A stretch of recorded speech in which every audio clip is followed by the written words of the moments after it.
Muito boa tarde a todas e a todos. Obrigado ao Sr. Luís Carvalho pela apresentação que me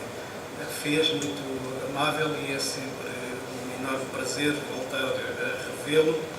e a poder estar com ele, porque sou amigo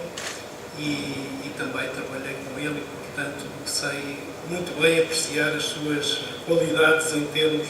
de profissional, quer na área da investigação, quer na área da formação. Queria também fazer um cumprimento especial ao Sr. Professor João Pedro Raposo pelo convite que me fez, e dizer que é realmente um enorme prazer para mim estar aqui presente neste instituto que tem, como é evidente, quer a nível nacional, quer internacional, uma relevância significativa em todas as áreas e vertentes da investigação em educação e na formação que lhe está associada. É um prazer também estar com os restantes colegas desta faculdade e também com os estudantes, jovens investigadores, suponho que a maioria doutorandos ou pós-doutorandos desta escola, a quem também apresento um cumprimento especial e lhes dirijo também uma palavra de incentivo relativamente a este período sempre um pouco complicado dos nossos percursos, que é os tempos em que fazemos os nossos doutoramentos e pós-doutoramentos, muitas vezes com sacrifícios pessoais que nem sempre dão bons resultados do ponto de vista da vida familiar e pessoal. O tema que aqui me traz é o papel que a escola tem realmente na promoção de estilos de vida saudáveis, e tal como o professor António Novo falou e realçou a importância de realmente fazer uma imersão na realidade para se realizar a investigação, é esse talvez a característica da minha intervenção, é exatamente essa imersão dentro da realidade que nos rodeia, nesta perspectiva de podermos perceber dentro da escola como é que essa promoção de educação para a saúde se desenvolve e quais são os problemas que lá existem junto dos jovens e daqueles que são os outros agentes envolvidos, portanto, professores e até pais e os responsáveis sociais, em relação aos quais há que fazer realmente um trabalho muito importante do meu ponto de vista. Portanto, eu trabalho, como já foi dito pelo Luís Carvalho, no Departamento de Educação, Ciências Sociais e Humanidades, que é o departamento da Faculdade de Motricidade Humana. Aproveito para dar estas informações, porque estamos, até aproveitando, estamos neste processo de fusão entre as duas universidades e também na perspectiva de melhor nos irmos conhecendo em termos da estrutura. Portanto, dentro de muito pouco tempo seremos com certeza uma única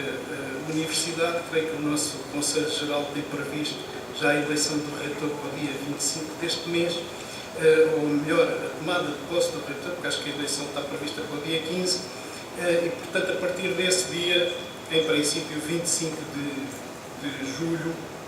seremos uma única universidade. O que é também para mim um gosto e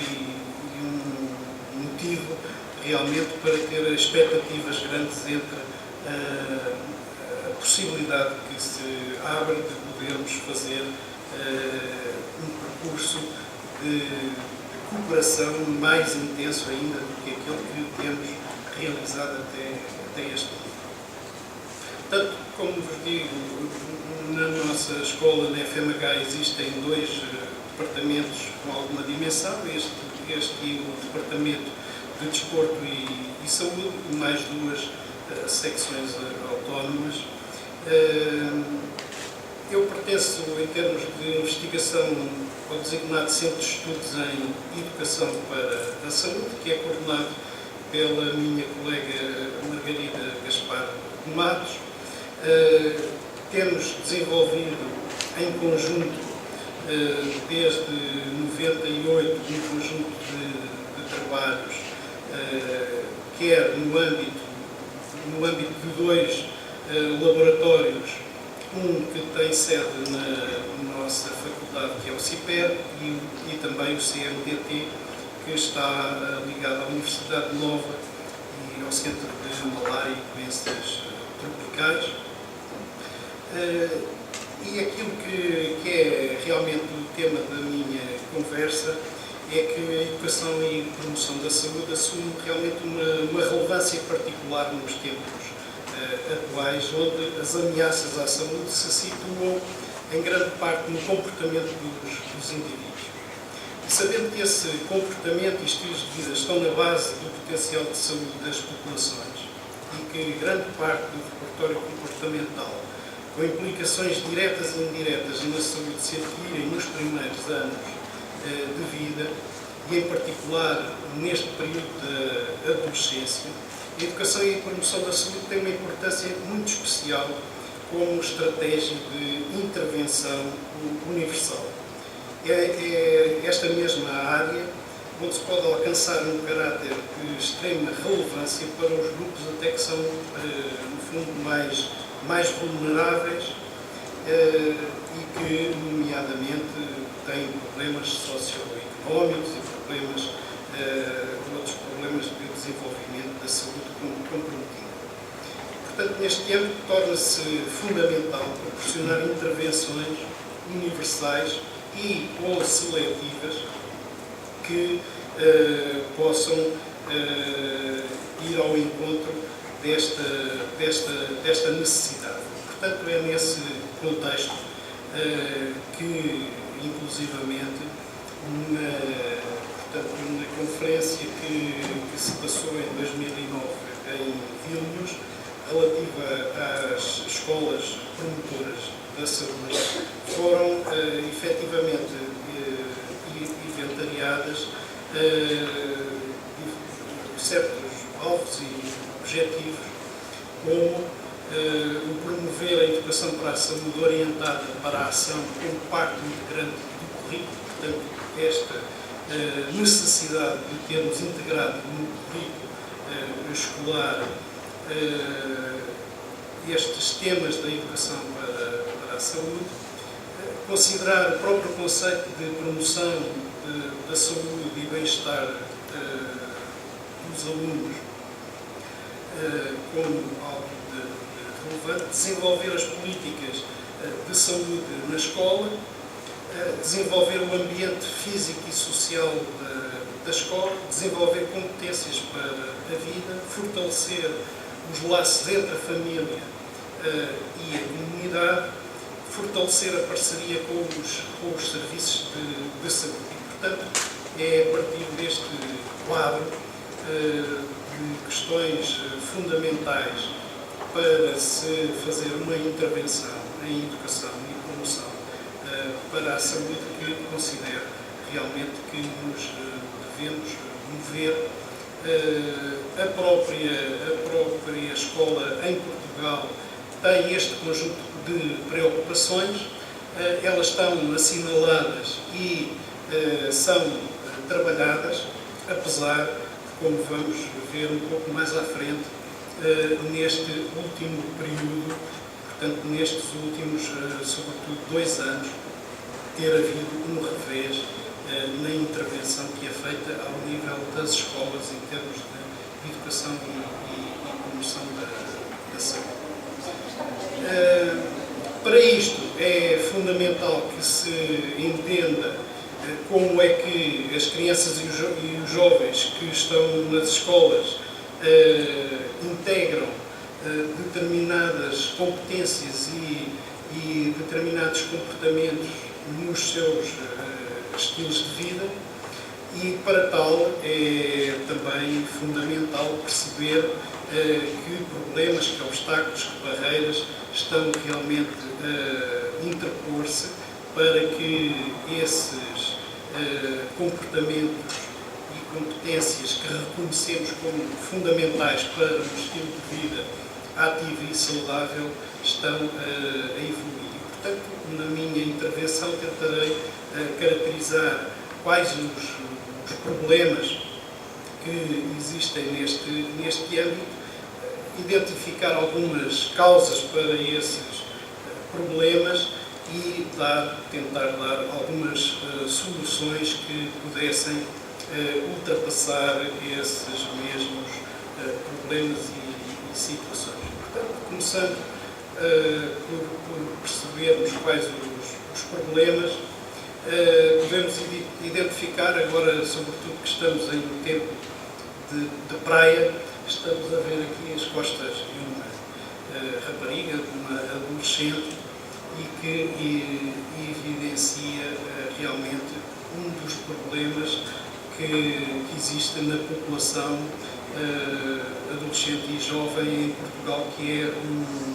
nível muito elevado de obesidade que afeta muitos das crianças e jovens. E essa obesidade é realmente uma bomba de relógio, porque mesmo crianças com aquele aspecto, até de certa maneira ainda ativo que vemos na imagem, tendem a ser futuras pessoas com obesidade e inatividade. Claro que isso acontece porque há um crédito energético, não é? Portanto, o acesso fácil que hoje em dia existe em relação à alimentação muito calórica e a um estilo de vida muito pouco ativo, em que as crianças passam muito tempo à frente da televisão e de outros ecrãs sem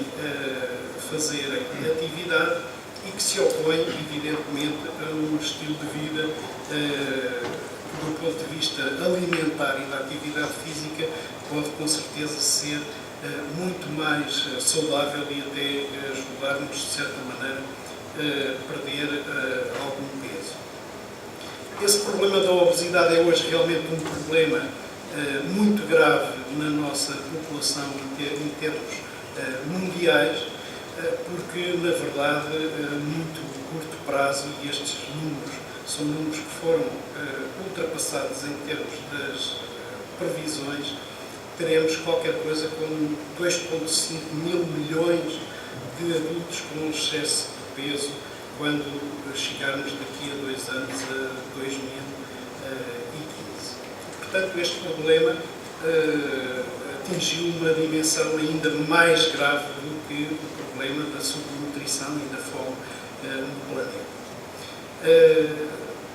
Do ponto de vista da distribuição mundial, ela tem começado realmente pelos países que foram mais cedo industrializados. Portugal não está como Nauru, que é a chamada Ilha dos Gordos, onde existem 78,5% de pessoas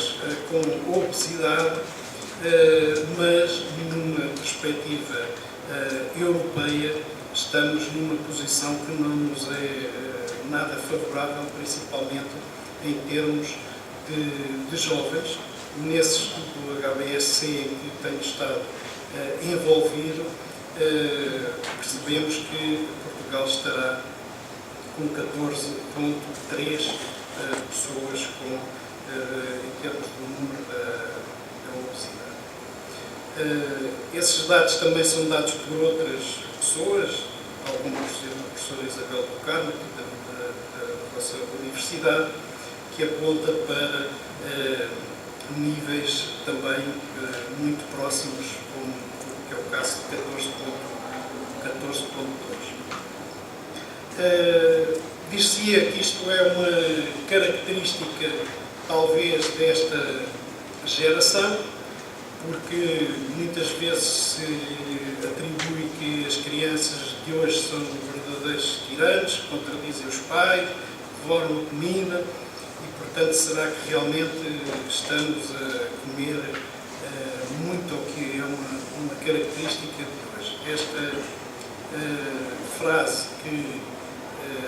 provavelmente poderíamos atribuir a muitas pessoas, talvez desta sala, é realmente alguma coisa que foi atribuída ao Sócrates.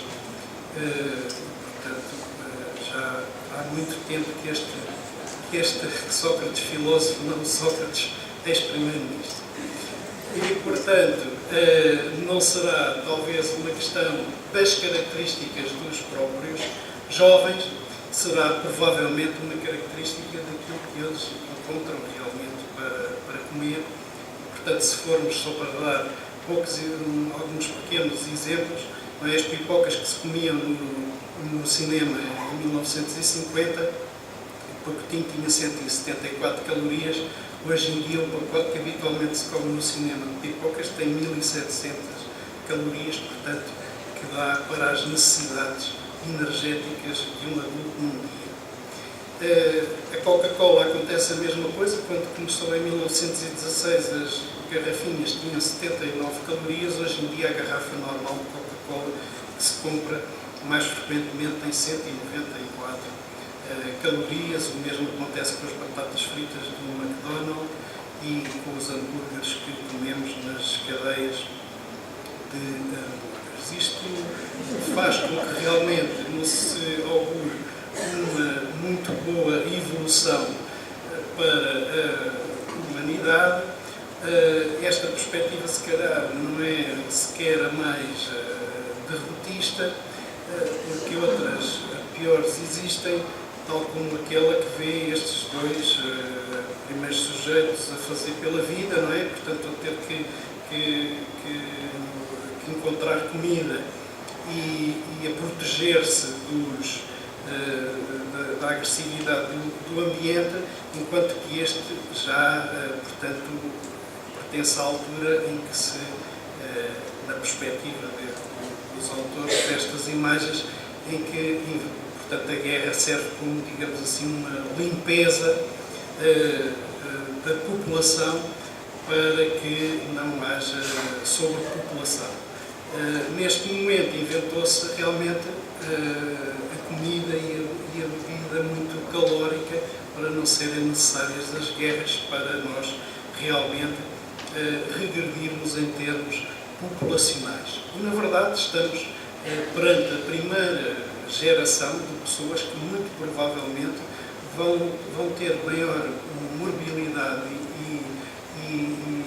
portanto, menor esperança de vida do que a geração daqueles que nos precederam.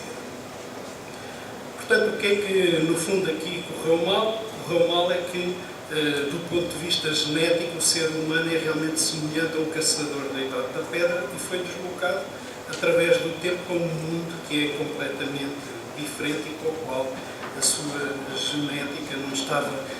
efetivamente preparada. Portanto, nós deveríamos talvez ser alguma coisa parecida com este sujeito que agora vai entrar aqui em cena e, portanto, exímios caçadores, e a nossa evolução poderia ter sido neste sentido, de deixar realmente o animal mais veloz da Terra a perguntar-se o que é que está a acontecer, mas, claro, isto faz parte de um anúncio que promove alimentação muitíssimo calórica. Portanto, estamos numa sociedade realmente de coisas realmente perplexas, não é? Portanto, vamos fazer exercício ao ginásio, mas temos uma escada rolante para podermos subir até esse local onde vamos fazer o exercício. E, para além de tudo mais, não são realmente apenas estes os problemas, porque muitas vezes as crianças realmente querem fazer atividade, mas onde é que a vão fazer? O tráfego aumentou enormemente nos últimos tempos e impede que as crianças possam chegar em segurança a algum sítio. E também os espaços interiores, não é, estão realmente dentro de casa organizados para que seja dado o privilégio às atividades portanto, sedentárias, tal como na escola, não é? Onde as crianças e os adolescentes estão a maior parte do seu tempo sentadas, e isto acontece apesar de estar comprovado que o movimento é essencial e tem sido possível tornar mais evidente a relação entre a importância da atividade motora das crianças para o desenvolvimento do seu cérebro. Uma aprendizagem holística exige realmente o envolvimento dos dois lados do cérebro e não apenas de um dos hemisférios. Também as crianças vão para a escola muito menos a pé, e esse percurso é feito com os pais, e à medida que os adolescentes crescem, tornam-se frequentemente ainda mais inativos, e tal acontece até com maior expressão nas raparigas. Aqui estamos a ver nos rapazes, mas isto acontece até mais nas raparigas, e este comportamento sedentário é muitas vezes acompanhado por outros comportamentos de risco, como vemos aqui relativamente ao tabaco, e à medida que mais se envolvem em comportamentos sedentários, menor é o desejo para serem ativos e maior vai sendo a percentagem daqueles que se envolvem em comportamentos com mais risco. Portanto, aquilo que se passa é que as crianças são realmente fisicamente inativas e estão identificadas alguns fatores que realmente influenciam a prática essa diminuição da prática da atividade física. Portanto, a TV e os jogos de computadores são elementos responsáveis também por isso. Vamos ver um pouco mais à frente que isso não é uma questão direta, não é? Portanto, não quero dizer que todos os jovens que se envolvem mais em atividades com ecrãs sejam aqueles que são mais inativos. Isso não acontece dessa forma. Essa relação é uma relação mais complexa e que merece, inclusivamente, ser estudada e apreciada. E, portanto, um outro conjunto de questões que tem muitas origens e que, por isso, só podem realmente ser colocadas em ênfase quando estudamos este problema de um ponto de vista mais holístico e, portanto, quando o estudamos atendendo realmente às condições ecológicas em que se desenvolve a atividade das crianças e jovens nestes contextos. Portugal é realmente um dos países da Europa que apresenta o maior número de indivíduos que nunca praticou atividade desportiva e também 2/3 da população adulta não cumpre os níveis recomendados da atividade física, isto a nível internacional, e foi identificado também que realmente essa ausência de participação nas atividades desportivas, estamos a falar organizadas, constitui um fator elevado para depois não serem cumpridas realmente as recomendações internacionais que existem relativamente à atividade física e, portanto, com o aumento depois da idade, essa inatividade prevalece efetivamente. Sabe-se também que estas questões da alimentação pouco saudável e do sedentarismo justificam cerca de 60% dos casos de morte prematura e 47% das doenças e, por isso, a enorme importância que lhes devemos efetivamente atribuir. E há, portanto, alturas em que, na verdade, se tem que fazer alguma escolha quanto ao que se pretende da vida e muitas vezes somos realmente confrontados com a necessidade em absoluto, muitas vezes felizmente a tempo, mas outras vezes já não ouvimos esta recomendação no tempo preciso para nos tornarmos indivíduos mais ativos. Na verdade, esta questão não é assim uma questão que se reconheça sem ter sido estudada, portanto, tem sido objeto de estudo aprofundado quais são efetivamente essas relações entre a atividade física e as doenças de foro cardiovascular, entre outras. Portanto, existem, na verdade, hoje provas irrefutáveis, do ponto de vista científico, da eficácia da atividade física para regular na prevenção primária e secundária de várias doenças crónicas, entre elas, por exemplo, a diabetes tipo 2, os sintomas de depressão, a própria obesidade e também os efeitos salutogénicos para diferentes sistemas, para o sistema cardiovascular, para o sistema locomotor, para o sistema respiratório, nervoso, imunitário e psicológico e mesmo as questões de tipo social que podem ser realmente vantajosas com a atividade física. Daí que os hábitos de prática da atividade física adotados durante a juventude tendem a ser mantidos ao longo da vida. E isto também tem sido comprovado em investigação diversa, e daí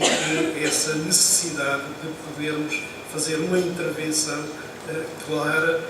inicial e precoce junto das crianças e dos jovens. E é reconhecida realmente a importância de estilos de vida ativa serem adquiridos nesse momento da juventude. Dou aqui alguns exemplos de autores, mas existem muitos outros mais. Também existe a convicção de que elevados níveis de participação em atividade física durante a infância e adolescência aumentam a probabilidade da continuação de uma participação semelhante na vida adulta e que têm também influência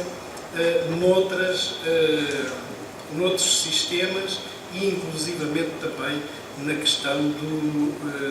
nas questões cognitivas, não é? Portanto, têm existido estudos amplos, não é? No caso de um estudo americano que envolveu mais de 1 milhão de jovens e onde foi possível comprovar a relação entre os níveis de atividade física e o sucesso escolar em termos da língua materna e em termos da matemática, e esse âmbito tem sido também estudado e trabalhado. Em termos da escola, daquilo que pode promover melhores condições para que seja realmente realizada a atividade física, são a existência dos locais apropriados, ter turmas pequenas e as qualidades pedagógicas dos professores, que nem sempre, como sabemos, são realmente as melhores, já que em alguns ciclos de estudo nem sequer existem professores com essa preparação para poderem trabalhar a atividade física com as crianças e os jovens. A questão da disciplina de educação física também se tem mostrado nesse âmbito da promoção da saúde como muito importante, diríamos até fundamental, para desenvolver esses estilos de vida ativos e saudáveis. Isso tem sido também objeto de ampla investigação e tem-se inclusivamente percebido com estes autores mais ligados ao currículo que se podem fazer realmente alterações com facilidade pedagógicas para que esses programas de intervenção no âmbito da educação física possam obter melhores resultados do ponto de vista do envolvimento das crianças, sobretudo das raparigas, que são aquelas que menos se envolvem nas atividades físicas quando comparadas com com os rapazes. Portanto, é possível, na verdade, isso tem sido comprovado, concretizar esses programas em meio escolar, com a intervenção não só curricular, mas intervenção mais ampla na escola, e que têm esses resultados positivos do ponto de vista da saúde daqueles a que se dirigem. Como dissemos, realmente o Ministério da Educação em Portugal estudou e estabeleceu quais eram as áreas prioritárias para fazer a sua intervenção neste âmbito da promoção da educação para a saúde, tendo realmente assinalado como questões chaves a questão da alimentação e da atividade física, o consumo das substâncias psicoativas, o que se veio a verificar que, na verdade, aconteceu ao contrário, portanto, fez-se um desinvestimento nos últimos tempos em termos da questão da prevenção do consumo de substâncias, o que se traduziu, e vamos vê-lo nesse estudo HBSC que vamos fazendo a monitorização dos estilos de vida das crianças e jovens ao longo do tempo, e há realmente é visível esse desinvestimento que foi feito realmente na intervenção para a prevenção dos consumos de substâncias psicoativas. A questão das infecções sexualmente transmissíveis, aqui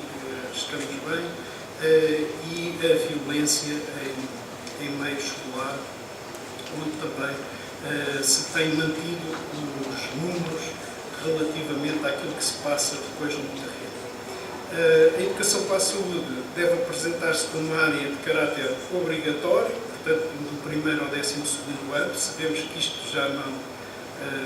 acontece. E a inclusão destes temas nas áreas não disciplinares, que, como sabem, também foram amplamente cortadas e postas de fora. Estamos bem também em termos dos próprios programas da educação física, porque estes programas que estão em vigor já há muitos anos, mas provavelmente, se as orientações governamentais continuarem, vão ser alterados, mas os que existem agora também reconhecem e enfatizam este problema da aptidão física e põem como um dos principais objetivos desta área disciplinar. E não só ele deve contribuir para essa inovação da aptidão física das crianças e jovens, mas deve contribuir também, e é esse trabalho que se tem que perceber também se isto está a ser cumprido ou não, para criar esses hábitos de prática da atividade física depois ao longo da vida, o que me parece que é um dos objetivos que realmente está a ser menos alcançado, porque depois vê-se que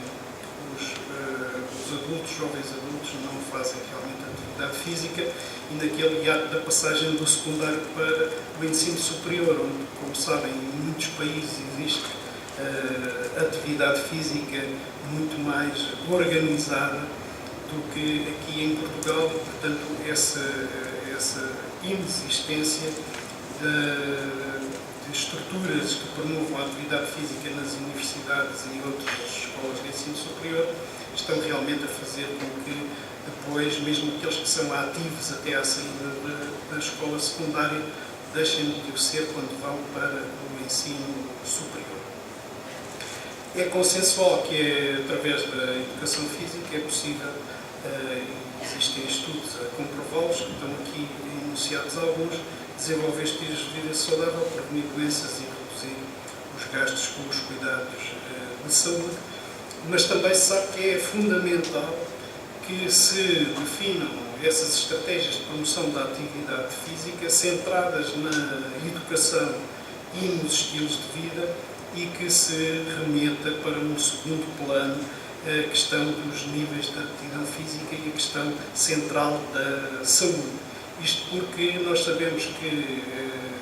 quem se envolve na atividade física, envolvendo-se em atividade física como um comprimido que se tem que tomar diariamente para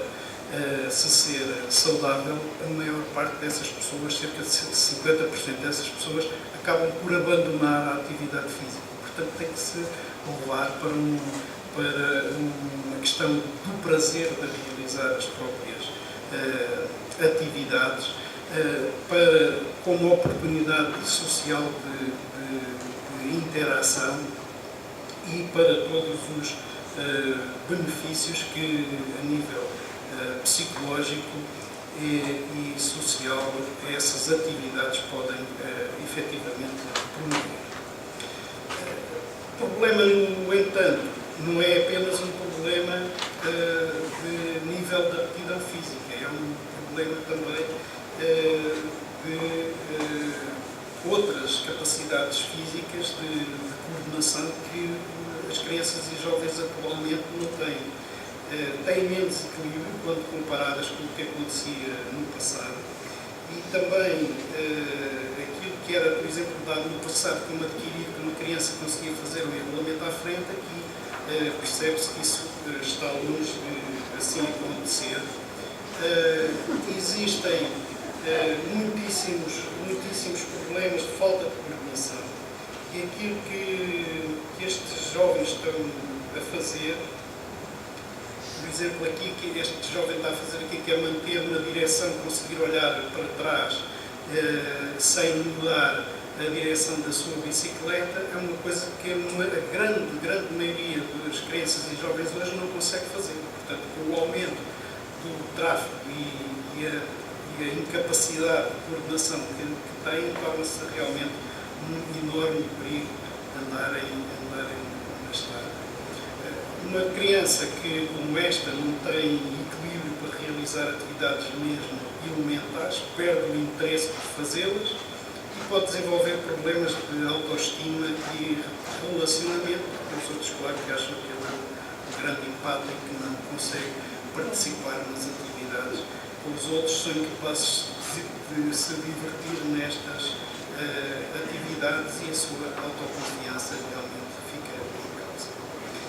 É muito importante, por isso, que desde o jardim escola sejam proporcionadas essas oportunidades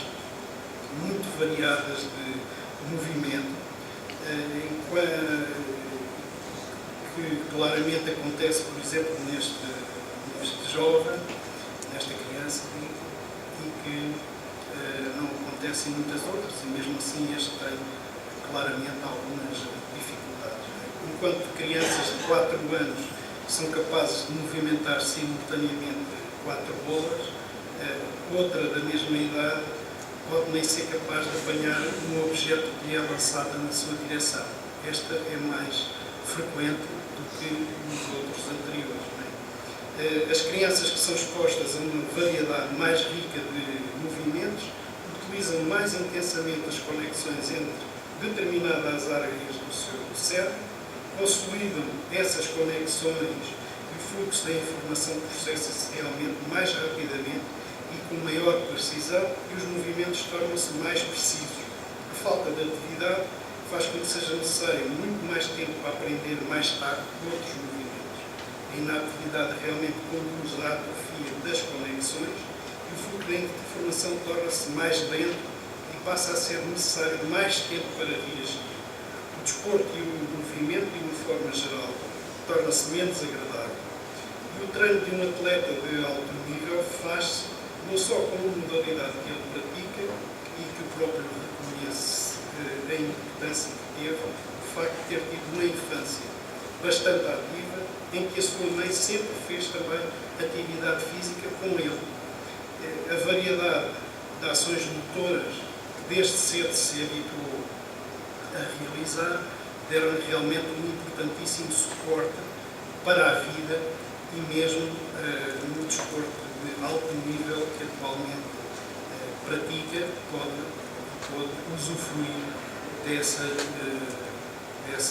perspectiva de ter tido uma vida ativa e, sobretudo, também de os próprios pais terem praticado atividade física com ele. Isto leva a que a evolução nas recomendações sobre a atividade física diária tenha evoluído de uma atividade física só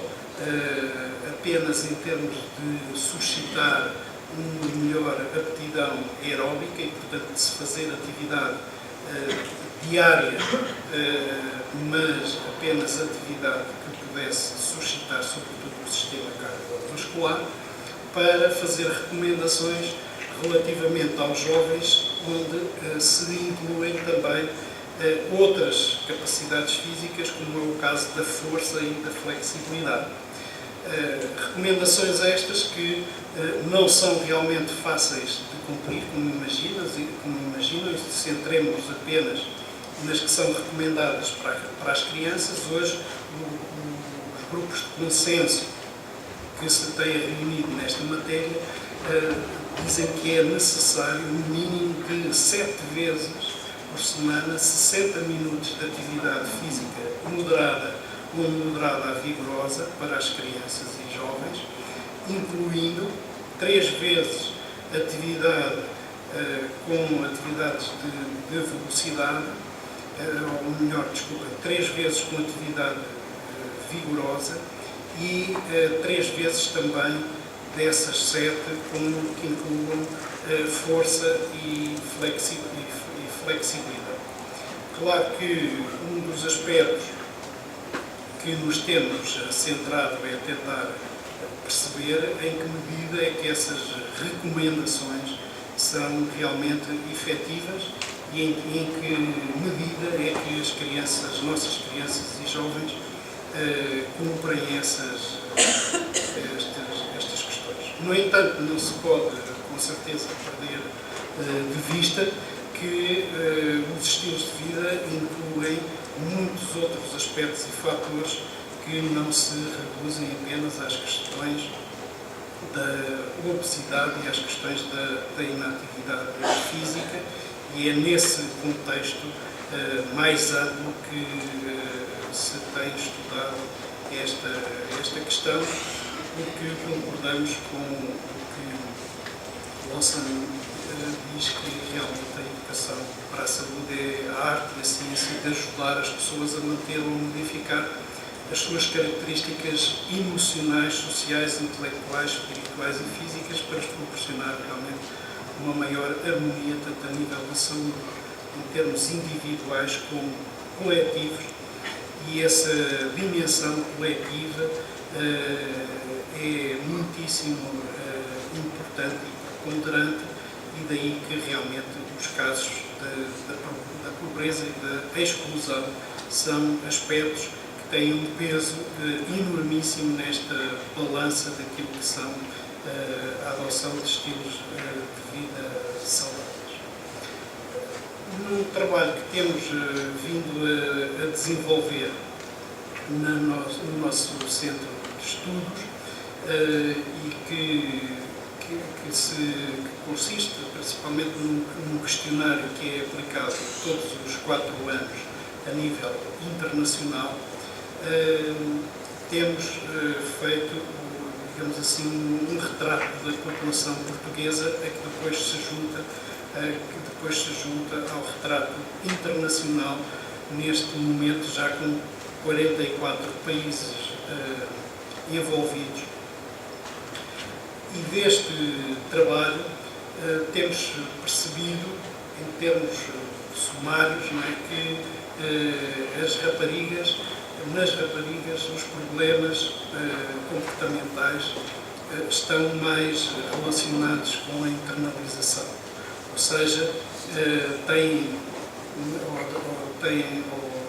dizem ter mais sintomas em termos físicos e psicológicos, e os rapazes, pelo contrário, apontam para problemas de comportamento com características mais de externalização, relacionados com os consumos, com as violências e com os acidentes. E percebe-se também que os mais velhos, portanto, à medida que portanto, o estudo é feito com alunos até ao 10º ano, portanto, até ao 10º ano, e esses são aqueles que manifestam mais riscos e menos proteção. Em termos mais específicos e comparando as 4 aplicações que já foram feitas desde 1998 até ao último que foi realizado em 2010, percebe-se que o ano 2002 foi realmente o ano, digamos assim, negro, não é? Em que apareceram mais comportamentos de luta, de vitimização e de provocação. E depois esses aspectos decresceram em termos em 2006 e em 2010, mas também positivo a utilização do preservativo nas relações sexuais veio a melhorar a sua prevalência. Em termos do tabaco, também se nota, como é evidente, a altura em que a lei se foi alterada e, portanto, vieram a ser reduzidos esses consumos. Em termos de já ter estado embriagado, tem-se mantido desde 1998 os números. Com a utilização de bebidas destiladas a subir muito em 2002, mas depois a manter-se desde essa data. A atividade física tem-se mantido desde 1998 até cá, que é mau porque é baixo e continua muito baixo. Já em termos da questão da utilização de substâncias psicoativas, como é o caso de experimentar AX, aumentou muito em 2002, depois houve efetivamente uma intervenção que se realizou, que teve frutos visíveis em 2006 e depois voltou a situação a piorar e que esse desinvestimento que houve aqui tornou-se bem visível. Em termos do excesso de peso, nesta última aplicação do estudo, verificou-se um incremento grande, que é um bocadinho preocupante, e também em termos daquilo que é o tempo de ecrã que são utilizados. Uma das coisas muito preocupantes de 2010 foi o número de indivíduos que se referiu ter-se magoado a si próprio. Este número aumentou muito e é um número que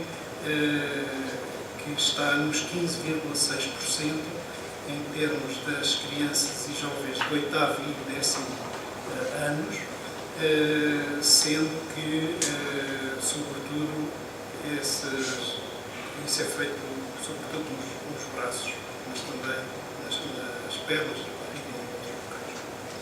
Isto é realmente preocupante. Em termos do ciberbullying, pois o número é também, portanto, em termos europeus, grande, porque 7,6% das crianças e jovens diz ter estado envolvido como vítima, 5,4% apenas como 2,9% apenas como provocador.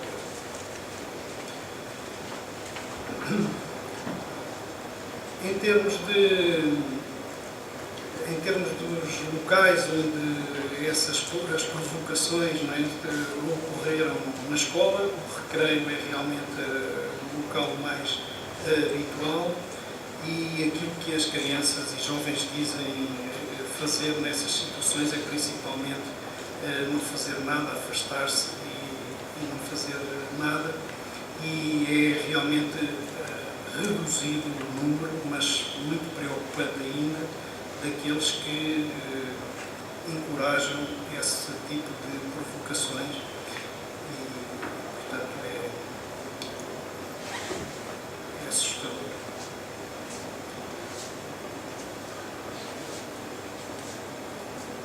Em termos de aquilo que poderemos chamar de capital social, em que os jovens consideram que realmente têm na família uma ajuda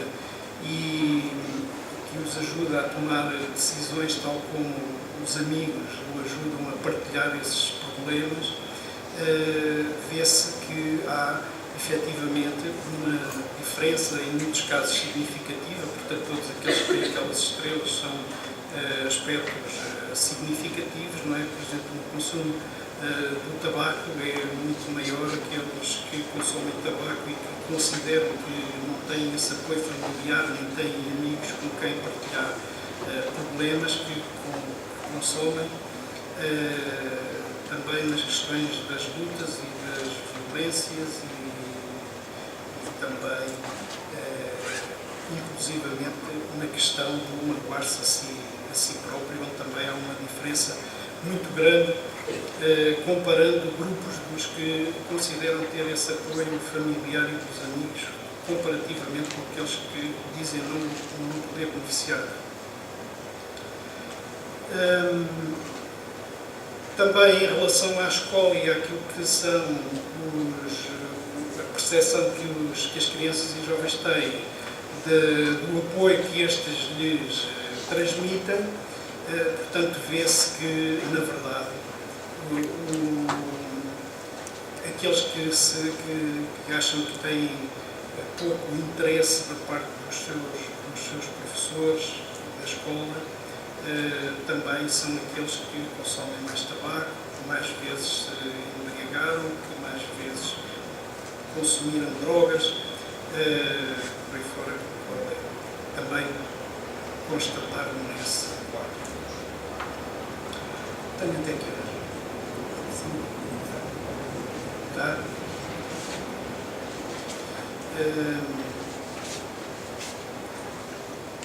Ir aqui só um bocadinho visitar a questão da atividade, mais em pormenor da questão da atividade desportiva destes adolescentes portugueses, numa amostra grande de 17.911 indivíduos, onde se vê que claramente, à medida, portanto, temos aqui a azul o estudo de 98, depois o estudo de 2002 e o estudo de 2006, e sobretudo naqueles que raramente fazem atividade desportiva, vê-se um aumento grande, que é, evidente, muito preocupante. Em termos das idades também se vê aqui claramente, não é, que tem havido já uma evolução com a idade, não é? Portanto, há 25,9% de indivíduos com 11 anos que raramente se envolvem em atividade desportiva, mas aqueles que têm 16 anos ou mais, já 38% deles diz não se envolver em atividade física. E também há aqui uma discrepância enorme em termos de género, não é? Porque os rapazes, apenas 19% deles se dizem raramente envolvidos em atividade física, mas as raparigas já há 42% de raparigas que não se envolvem em atividade física. Portanto, há aqui uma diferença de género muito grande em termos do envolvimento na atividade física. A evolução, em termos da evolução dos estudos em termos da probabilidade para praticar atividade física, constata-se que realmente de 98 para 2006 essa evolução foi muito negativa, que em termos do género que se agudizou essa diferença entre rapazes e raparigas na prática da atividade física. Em termos da idade também se foi sempre agudizando a diferença dos mais novos para os mais velhos, e também em termos do índice de massa corporal, não é? Que uma forma de representação da obesidade também temos que se foi agudizando o problema da obesidade. Só por curiosidade também, as atividades físicas mais praticadas são o futebol, tanto em termos de rapazes como de raparigas, portanto que é alguma coisa que a maior parte das pessoas não tem essa ideia, mas o futebol é a atividade desportiva mais praticada também pelas raparigas. Logo a seguir, as raparigas praticam natação e os rapazes praticam basquetebol. Em 2010, o número de indivíduos que diz praticar atividade física 3 vezes ou mais por semana é quase 50% deles. Relembro que as recomendações internacionais apontam para que se tenham que praticar todos os dias e apenas realmente 13,3% é que faz isso. Portanto, pratica atividade física todos os dias e desde, portanto, 98 até aqui, essa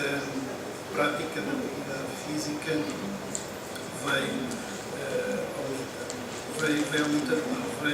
veio variando entre 12,5% e 14,5%, o que corresponde a um número melhor do que aquilo que foi obtido em 1990. Se tenho que realmente acabar, vou ter que fazer aqui uma passagem.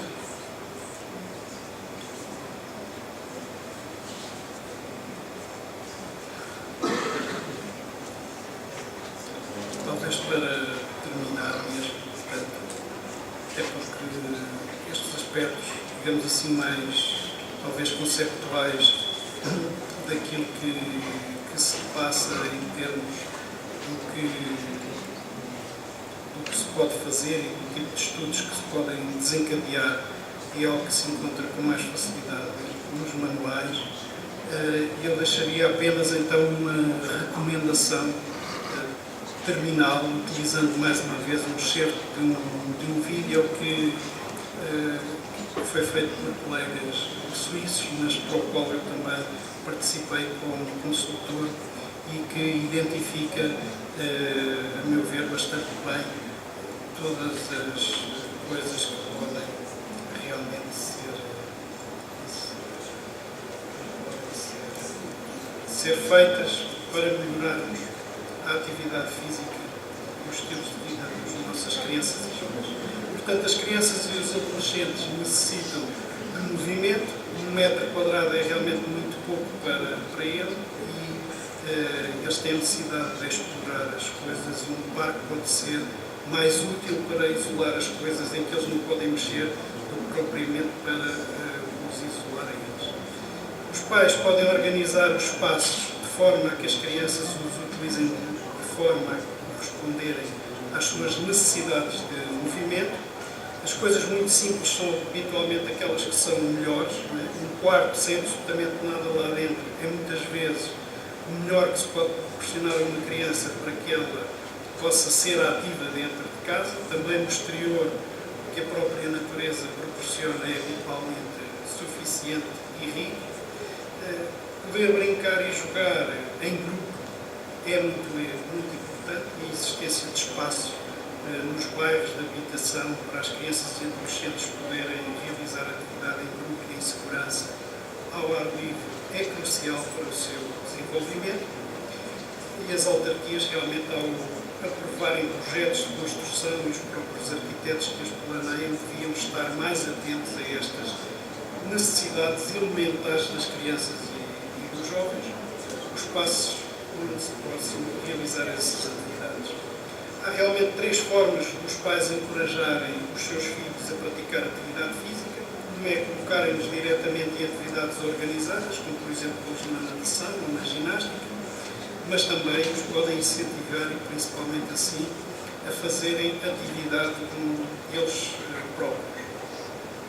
Também na escola, os espaços de aula não têm obrigatoriamente que ser organizados com os alunos sentados em cadeiras. nem essa é sempre a forma de os alunos aprenderem efetivamente melhor. Outras organizações são preferíveis e também está previsto que o exercício é um investimento para a vida e há muito a fazer no que a reorganização realmente das salas de aula deve ser feito nesse aspecto. Tem sido demonstrado que a inclusão nos currículos escolares da educação física tem contribuído de forma notável para o sucesso académico. Mais tempo à atividade física melhora os níveis de concentração na sala de aula e melhora a concentração e gosto em geral pela atividade escolar. As crianças e jovens envolvem-se nas atividades motoras principalmente por três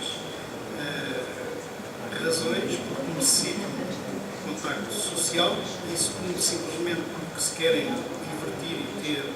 ação e exercitação, e em terceiro, para porem à prova as suas próprias habilidades comparando-se com os outros. Portanto, é importante por isso perceber que estes motivos podem não ser os mesmos para todas as crianças e por isso fazer uma intervenção que seja ajustada a cada uma delas. Obrigado pela vossa atenção.